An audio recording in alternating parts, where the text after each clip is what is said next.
April 17th, 2011, Charlotte, North Carolina. A house in a quiet suburban neighborhood becomes the scene of a shocking discovery. The body of 38-year-old Gloria Clark is found by her husband, Ronnie Clark, in the bathroom. Her throat is slit, and the house shows signs of a struggle. What was supposed to be an ordinary Sunday morning quickly escalates into a complex investigation that unravels a web of secrets, lies, and betrayal. Gloria Clark, a devoted housewife, had been married to Ronnie Clark, a successful real estate agent, for 15 years. They lived in a modest but well-kept suburban home with their two children, 14-year-old Emma and 10-year-old Jake. From the outside, the Clarks appeared to be the perfect family. However, behind closed doors, Gloria was harboring a secret that would eventually lead to her tragic demise.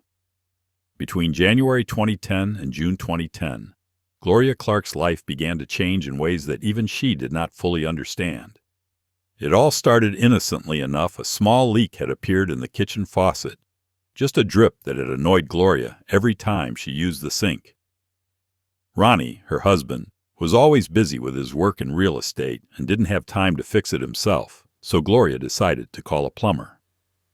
On January 5, 2010, Ryan Hayes arrived at the Clark home around 10 a.m. He was a man in his early 40s, tall and rugged, with hands that had seen years of hard work. Gloria had never met him before, but something about him struck her immediately. He was friendly, but not overly so, and he worked quietly and efficiently, fixing the leak in a matter of minutes. As he worked, they exchanged small talk, nothing out of the ordinary, just the usual conversation about the weather, the neighborhood, and Ryan's line of work. Gloria found herself drawn to his calm demeanor, a stark contrast to the hectic pace of her life at home. Ryan finished the job and left, but Gloria couldn't shake the feeling that something had changed. She thought about him more than she should have in the days that followed, wondering what it was about him that had left such an impression. Life went on as usual, but Gloria noticed that she began to look forward to any excuse to have Ryan return. When the bathroom sink began to clog in early February, Gloria didn't hesitate to call him again. On February 12, 2010, Ryan arrived at the Clark home at 9:30 a.m. This time, Gloria felt that same inexplicable pull toward him. As he worked, their conversation went deeper than before. They talked about their lives, their dreams, and the things that made them who they were. Gloria found herself laughing more than she had in years, and she noticed Ryan's eyes lingering on her longer than they had during his first visit. After Ryan left that day, Gloria felt a flutter of excitement that she hadn't felt in a long time. She knew it was wrong, but she couldn't help it. Her marriage to Ronnie had grown routine, predictable. He was a good man, a good father, but their relationship lacked the passion it once had. She wondered if it was her fault, if she had become too comfortable, too complacent. Ryan represented something new, something thrilling, and she wasn't sure if she was strong enough to resist it. Over the next few weeks, Gloria's thoughts became consumed with Ryan. She began to make excuses to see him again, finding small issues around the house that needed fixing, none of which truly required a professional. On March 2, 2010, Gloria called Ryan to fix a supposed issue with the water pressure in the shower.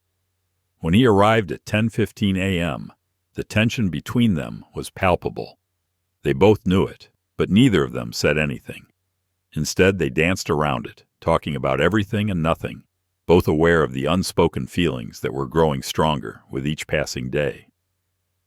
By the end of March, Gloria couldn't deny her feelings any longer.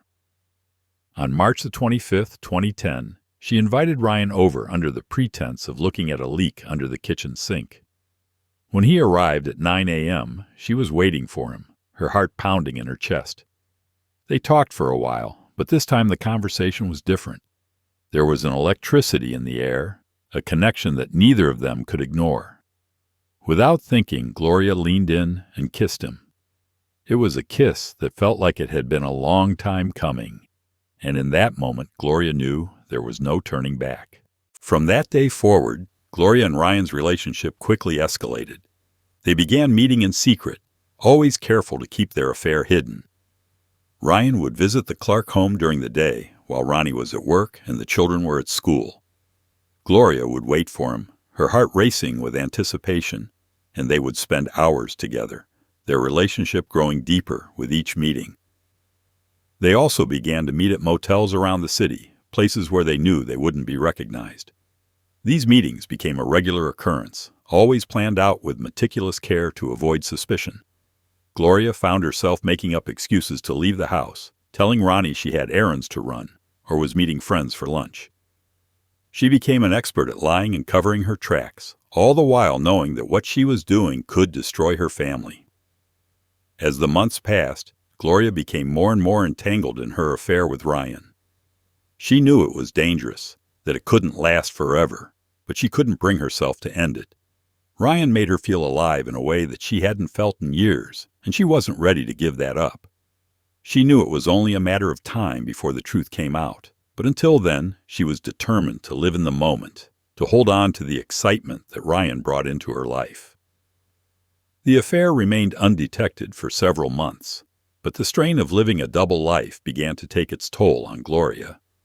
She became distant from Ronnie, spending more time away from home, and when she was home, she was often distracted, lost in her thoughts about Ryan. Ronnie noticed the changes in her behavior, but he didn't press her for answers, assuming that she was just going through a phase. By October 2010, the once thrilling affair between Gloria Clark and Ryan Hayes began to take a dark turn. It started subtly. An anonymous note slipped into Gloria's mailbox. The note was brief, but chilling. "End it now, or you will pay." Gloria stared at the note in disbelief, her heart pounding. She quickly crumpled it up and tossed it in the trash, convincing herself that it was a prank, some cruel joke by a neighborhood kid, or perhaps someone who had seen her with Ryan and wanted to scare her. She couldn't allow herself to think otherwise. She couldn't let the fear take root. But as the days turned into weeks, the notes continued to arrive, each one more threatening than the last. By the end of October, Gloria had received 5 more notes. The language became increasingly aggressive. "You think you're safe, but we're watching. Stop now, or your family will pay. I know everything." These notes were no longer something she could brush off. They were terrifying, and Gloria began to feel a constant sense of dread. Every creak in the house, every shadow seemed to hold a threat. She started looking over her shoulder, her mind racing with fear and paranoia. By November 2010, Gloria was living in a state of constant anxiety. She became jumpy, nervous, unable to sleep through the night.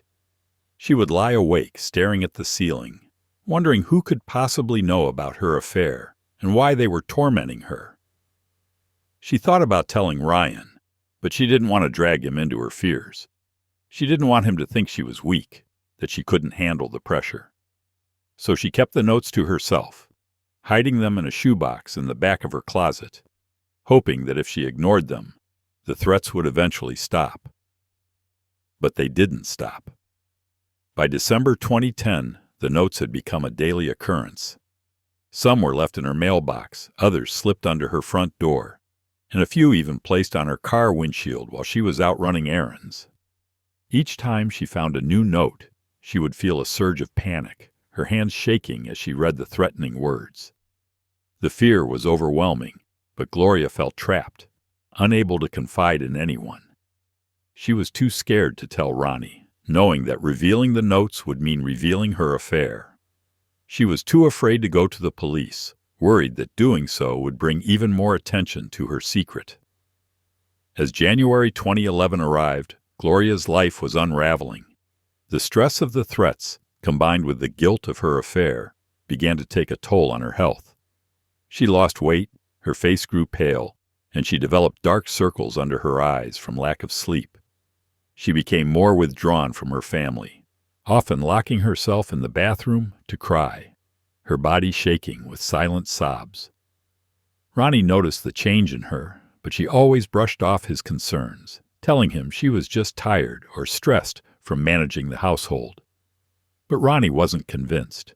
By February 2011, Ronnie Clark had grown increasingly suspicious of his wife's behavior.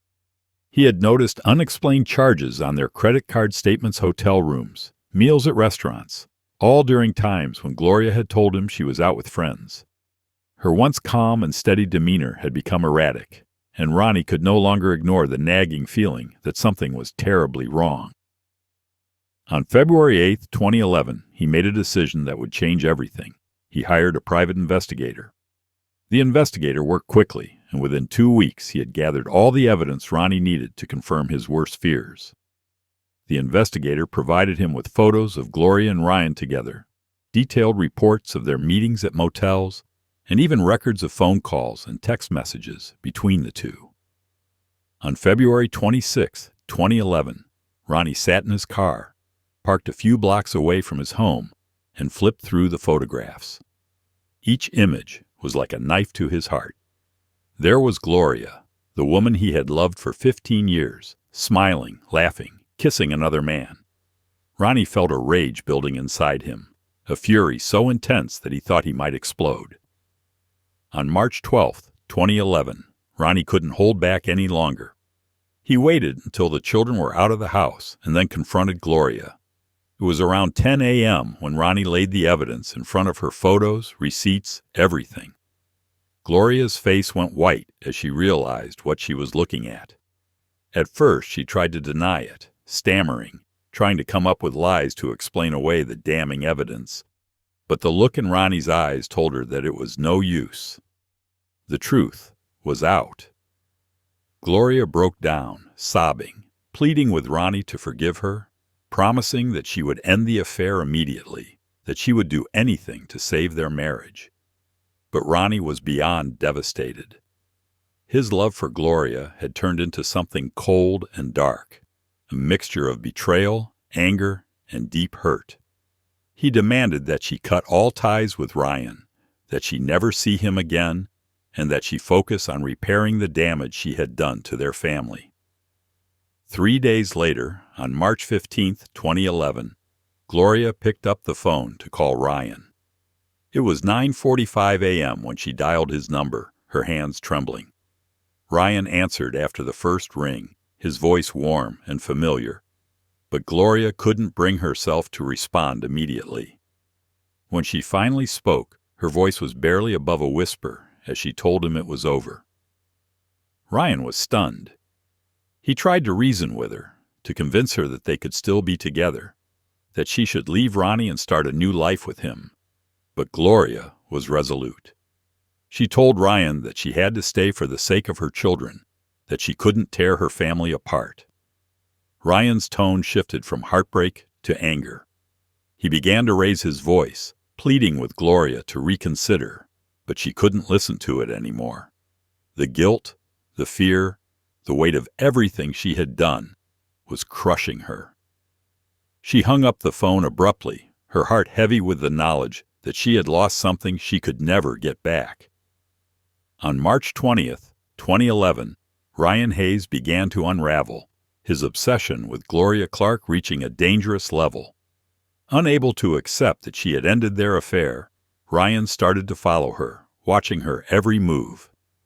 It began innocently enough. He would drive by her house at odd hours, park a block away, and watch as she went about her daily routine. But as the days went on, his behavior became more disturbing. He started to show up at places where he knew she would be: the grocery store, her children's school, even outside her home. Gloria, who was already on edge from the anonymous threats she had been receiving, quickly noticed that something was wrong. The first time she saw him outside her children's school, her heart nearly stopped. It was a chilly afternoon around 3 p.m. Emma and Jake had just finished their classes for the day, and Gloria was waiting in the car for them to come out. She spotted Ryan across the street, leaning against a lamppost, his eyes fixed on her car. She felt a wave of panic wash over her, her hands gripping the steering wheel tightly. She wanted to confront him, to ask him what he was doing there, but fear held her back. Instead, she sat frozen, her mind racing. What did he want? Why was he doing this? When Emma and Jake finally got into the car, Gloria quickly drove away, her heart pounding. But the encounter left her shaken, and she knew she had to do something. That evening, after putting the kids to bed, she confided in her closest friend, Karen Mitchell. It was around 8 p.m. when she called Karen, her voice trembling as she explained what had been happening. Karen listened intently, her concern growing with every word Gloria spoke. "You need to tell Ronnie," Karen urged. "He needs to know what's going on." But Gloria was too scared. She feared the consequences of revealing her affair, of bringing Ryan's obsessive behavior to light. She told Karen that she couldn't tell Ronnie not yet. She needed to handle it on her own. But Karen wasn't convinced. She could hear the fear in Gloria's voice, the desperation, and it worried her deeply. As April approached, Ryan's behavior grew even more erratic. On April 15, 2011, Gloria received another anonymous note. This time, the message was more threatening than ever before. "You think it's over? Think again. I'll see you soon." Gloria's blood ran cold as she read the words. She knew deep down that the note was from Ryan. The thought of him lurking around her home, leaving these notes, terrified her. She started looking over her shoulder constantly, her nerves frayed to the breaking point. She couldn't go anywhere without feeling like she was being watched. The fear consumed her, and she became paranoid, avoiding being alone whenever possible. The day before the murder, on April 16, 2011, Gloria made one last attempt to reason with Ryan. She agreed to meet him at a secluded park, hoping to finally put an end to his relentless pursuit. It was around 2 p.m. when they met, the park eerily quiet with only the sound of the wind rustling through the trees. Gloria's heart raced as she saw Ryan approaching, his expression dark and determined. She pleaded with him to let her go, to leave her and her family alone. She told him that their affair was a mistake, that she needed to focus on her children and her marriage. But Ryan refused to listen. His obsession had taken over, and he couldn't accept the idea of losing her. His voice grew louder, more insistent, as he demanded that she leave Ronnie and be with him. The conversation quickly turned violent when Ryan grabbed Gloria by the arm, his grip tight and painful. He told her that she couldn't just walk away, that he wouldn't allow it. Gloria, terrified, managed to break free from his grasp and ran to her car. She drove away as fast as she could, her hands shaking, her mind racing with fear. When she got home, it was around 4 p.m., and she was still shaken from the encounter. She knew she had to tell Ronnie that she couldn't keep this secret any longer. But before she could finish telling him what had happened, they heard the children coming home, and the conversation was cut short. They agreed to discuss it further in the morning, but by then it would be too late. The next day, on April 17, 2011, the events that would lead to Gloria's tragic death unfolded with chilling precision. It was around 6:45 a.m. when Ronnie left the house for an early morning meeting. Gloria stayed behind to prepare breakfast for the children. The morning was calm, the sun just beginning to rise, casting a soft light over the house. Gloria let the dog out through the back door, leaving it unlocked in her haste to get breakfast ready. She didn't know that this simple act would seal her fate. At 7:15 a.m., Ryan Hayes, who had been watching the house since the early hours of the morning, made his move. He sneaked into the house through the unlocked back door, his heart pounding with a mix of anger and desperation. He found Gloria in the kitchen, her back turned as she prepared breakfast. The sight of her so close, yet so far from his grasp, sent him into a rage. He grabbed her by the arm, demanding that she leave with him, but Gloria resisted, trying to pull away. The struggle quickly escalated, and in a fit of uncontrollable rage, Ryan grabbed a kitchen knife from the counter. Without hesitation, he slashed Gloria's throat, the blade cutting deep. Gloria collapsed to the floor, blood pooling around her as she took her final breath. Ryan stood over her, his mind racing, his hands trembling with the realization of what he had done. Panic set in as he tried to clean up the scene, but the sound of footsteps coming down the stairs stopped him cold. Emma was awake. Ryan fled the house, leaving behind the horror he had created. At 7:45 a.m., Emma found her mother's body. The sight was too much for the 14-year-old to comprehend. She screamed, her voice echoing through the house as she called 911. The police arrived within minutes, the house quickly becoming a crime scene. The investigation began immediately. The police secured the crime scene, meticulously collecting evidence. They found signs of a struggle in the kitchen, overturned chairs, broken dishes, and blood everywhere. The knife used in the murder was recovered, bearing Ryan's fingerprints and traces of his DNA. Gloria's phone was also found, containing a series of texts and calls from Ryan in the days leading up to her death. It was clear that Ryan was responsible.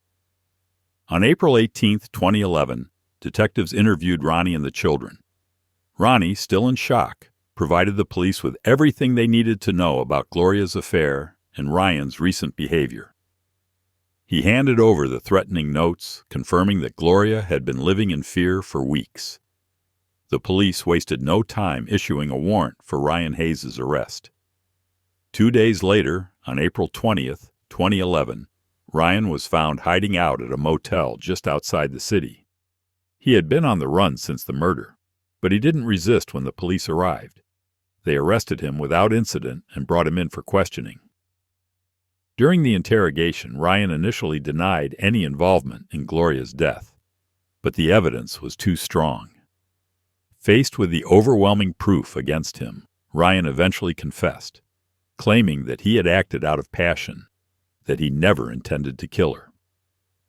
By April 25, 2011, Ryan Hayes was formally charged with first-degree murder. The case against him was ironclad: his confession, the DNA evidence, the threatening notes, all of it pointed to a premeditated crime fueled by obsession. The trial began on June 10, 2011. The courtroom was packed with people eager to see justice served. The prosecution presented a compelling case, highlighting Ryan's obsessive behavior and the cold, calculated nature of the murder. Ronnie testified, his voice steady as he recounted the events leading up to Gloria's death. Karen Mitchell also took the stand, providing crucial details about Gloria's fear and Ryan's escalating threats. The jury deliberated for only a few hours before returning with a verdict. On July 2, 2011, Ryan Hayes was found guilty of first-degree murder. The judge sentenced him to life in prison without the possibility of parole, ensuring that he would never again be free to harm another person. As the trial came to an end, the Clark family was left to pick up the pieces of their shattered lives. Gloria's death had torn them apart, leaving wounds that would take years to heal. But justice had been served, and Ryan Hayes would pay for his crime for the rest of his life. As the tragic death of Gloria Clark unraveled, one can only speculate about the true nature of obsession and where it can lead. Was it truly Ryan's infatuation that spiraled into violence, or did the seeds of his obsession lie deeper? Some whisper that Ryan's actions were more calculated than they appeared, raising the question, could this have been his first violent outburst, or just the first one we know about? And then there's the question lingering in everyone's mind, could Gloria have made different choices that would have spared her life and protected her family from this nightmare? Thank you for joining us on this journey into the dark side of obsession and betrayal. But don't leave just yet. There are many more stories that uncover the chilling depths of human nature. Here at Sora Law, we explore the true crime stories that captivate and horrify, where every detail reveals another layer of mystery. If you found this story compelling, make sure to hit that subscribe button and turn on notifications so you never miss an episode. In our next video, we'll unravel a case where a seemingly perfect family harbored deadly secrets, leading to a shocking revelation that shook an entire community. Stay vigilant, stay curious, and we'll see you in the next episode. Remember, with Sora Law, the truth is often stranger than fiction.